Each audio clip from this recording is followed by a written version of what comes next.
नमस्कार मित्रमैत्रिणींनो, कन्या रास कन्या लग्नाचं 20 ऑगस्ट ते 19 सप्टेंबर 2026चं एक महिन्याचं भविष्य बघूया. कन्या रास ही बुधाची स्वरास, मूलत्रिकोण रास, अतिशय व्यवहार ज्ञानी आणि द्विस्वभाव अर्थत्रिकोणातली रास, त्यामुळे परफेक्शनिस्ट आणि अतिशय श्रम करणारी. पाहूया काय म्हणतंय ग्रह. उद्योजकांसाठी सप्तमात आलेला आहे आत्ता जो शनी आहे तो पंचमेश आणि षष्ठेश आहे. त्यावर सप्तमेश गुरुची दृष्टी आहे. कामातले निर्णय या मीन शनीमध्ये वेगळ्या पद्धतीने तुम्ही घेतलेले आहेत. मुळातच ऑगस्टमध्ये सप्तमावर लग्नातून शुक्राची पूर्ण दृष्टी आहे. शुक्राला बळ मिळतंय कारण मंगळ केंद्रात आहे, दशमामध्ये, मिथुनेमध्ये. त्याच्यामुळे 7 सप्टेंबरपासून जेव्हा बुध लग्नी येतोय, व्यापाराला खूप गती येईल. व्यापाराचीच तुमची रास आहे. आणि 2 सप्टेंबरपासून जो शुक्र धनस्थानात आला आहे त्याच्यामुळे पैसा पण मिळेल. व्यापार झाल्यावर पैसा मिळणं महत्त्वाचं आहे ना. 10वा मंगळ खूप लिडरशिपनी तुम्हाला काम करायला लावणार आहे. राहू हा तुमच्या कुंडलीमध्ये आत्ता षष्ठात बसला आहे. हा कामातले निर्णय घेताना गोंधळ माजवणार आहे. पण सप्तमातला शनी मात्र कायदेशीर गोष्टीमध्ये परफेक्ट काम करेल. वकील, सिव्हिल इंजिनियर, कला क्षेत्रात काम करणारे या सगळ्यांना चांगलं ग्रहमान आहे. नोकरदारांसाठी कुंभेमध्ये षष्ठामध्ये राहू मीडिया, सिनेमा, कला क्षेत्रातल्या लोकांना नवीन संधी देणार आहे. कारण राहू इथे सेवा करण्यासाठी आलाय. सेवेचं स्थान आहे हे. बुद्धिचातुर्याने ऑगस्ट महिन्यामध्ये षष्ठावर रवी बुधाची दृष्टी असल्यामुळे बुद्धिचातुर्याने कामामध्ये बाजी माराल. लाभातला गुरु हा सप्तमेश आहे. जोडीदाराकडून लाभ मिळेल.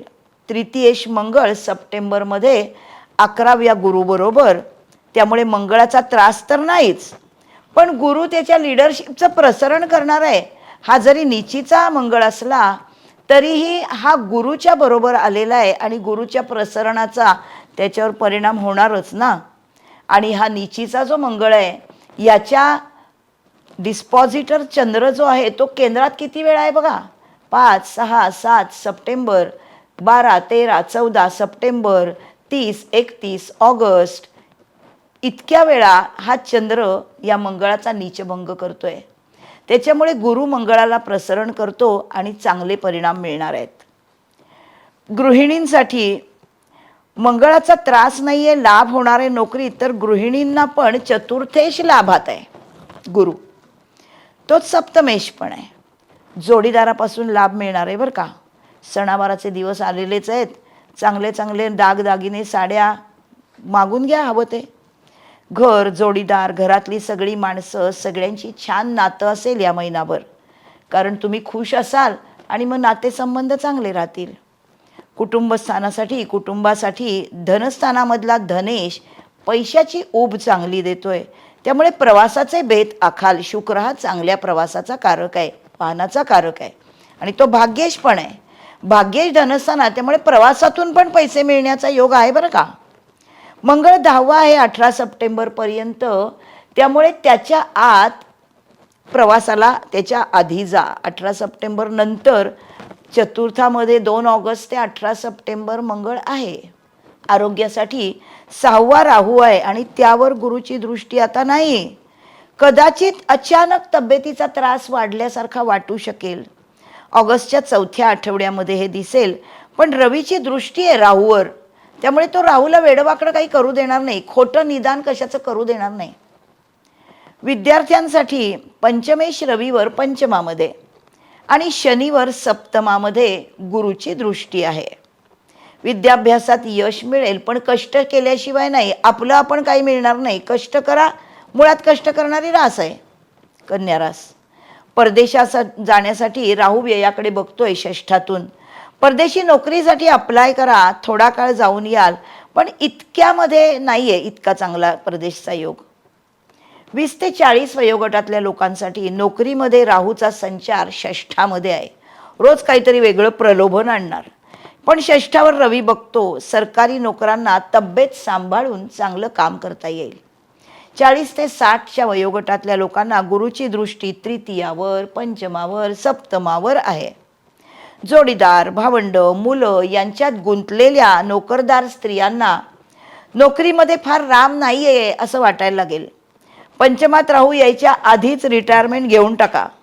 मंगळ 10वा आला आहे, तो तुम्हाला मोठी पोस्ट देणार आहे, पण तुम्हाला रस राहिलेला नाही आहे असं ग्रहमान आहे. 60च्या जवळच्या लोकांना घेऊन टाका रिटायरमेंट. 60 ते 90 वयोगटामध्ये सप्तमातला विरागी शनी आहे. राहूची त्याच्यावर दृष्टी आहे, पण या शनीवर गुरुची दृष्टी आहे. बलवान राहू आहे, आध्यात्मिक प्रगती हा घडवणार आहे. आणि गुरु पूर्वसंचित वाढवतोय लाभातला, त्यामुळे तुम्हाला समाधान आहे. ठेविले अनंते तैसेची राहावे असाच काहीसा तुमचा सूर असेल. कारण मुळातच कन्या रास ही दुसऱ्यांवर अवलंबून राहणारी रास नाही.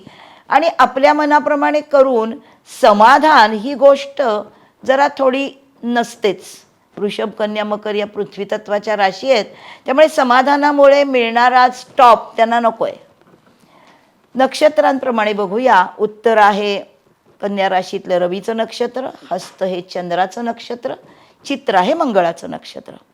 आरोग्यदायी दिवस उत्तरासाठी 12 सप्टेंबर, धनयोगाचा दिवस 13 सप्टेंबर, गृहसौख्य मिळेल 28 ऑगस्ट आणि 6 सप्टेंबर.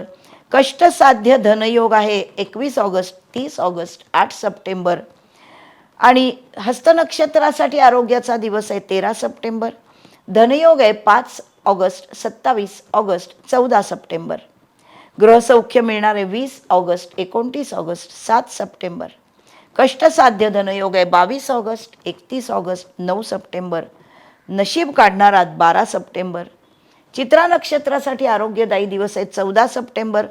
धनयोग आहे 28 ऑगस्ट, 6 सप्टेंबर. गृहसौख्य आहे 21 ऑगस्ट, 30 ऑगस्ट, 7 सप्टेंबर. अचानक धन मिळणारे 9 सप्टेंबर आणि 13 सप्टेंबर. नशिबाचे चांगले खेळ तुम्हाला दिसणार आहेत.